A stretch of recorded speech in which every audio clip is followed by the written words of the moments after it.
Yun!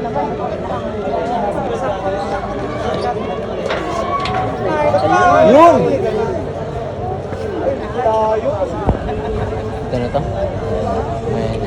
This is it. Yan na yan. Ano masasabi mo dun sa ano mo, throw mo ngayon? Kasi sabi mo hindi ito yung Mababa best. po. Ano mo, mababa. Ano yung Nakaka-disappoint po. So na-disappoint Yes po. ka pa.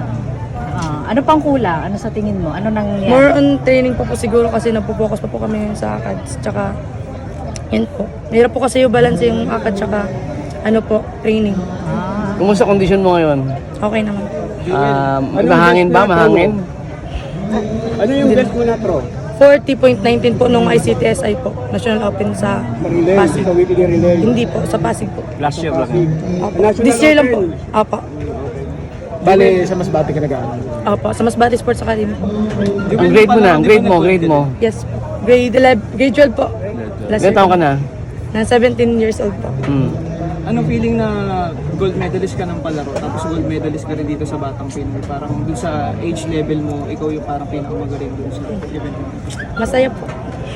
Ano family background mo? Pang ilang pang anak? Ilang kayo Ako po yung panganay. Ilang kayong magkakapatid? 4 po. Anong trabaho ni mama at papa? Teacher po si mama tsaka po si papa po agawad. Ano pangalan? Barangay? Sa Balod po, sa Masbate. Anong pangalan? Ronnie Trangia po.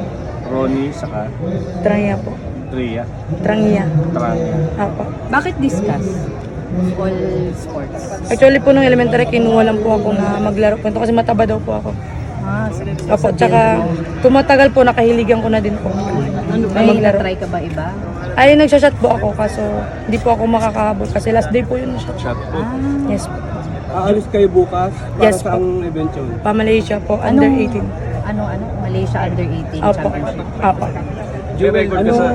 Anong qualification nun? Anong incentive na makukuha doon? Di ko pa po alam.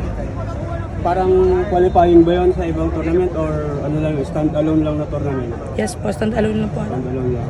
Jewel, di ba, nung sinabi sa'yo na matabang ka tapos para sumali sa sport, hindi ka ba parang na-offend ng tournament? Hindi naman. Kasi parang iba-iba sa nasabi body shaming pag sinabi. Pero ikaw ginawa mo motivation. Ayos Apo. Bata pa naman po kasi nung grade 6. Okay. So grade 6 ka na. Anong balak mo sa buhay? Maging national athlete, maging Olympian, maging gold medalist, ano? Makapagtapos po ng pag-aaral. Anong balak mo bang kunin Oo. na course? Anong pangarap? Education po at video and PE. Gusto ko din po kasi maging coach para maano ko din po sa ibang mga kabataan na yung natutunan ko po.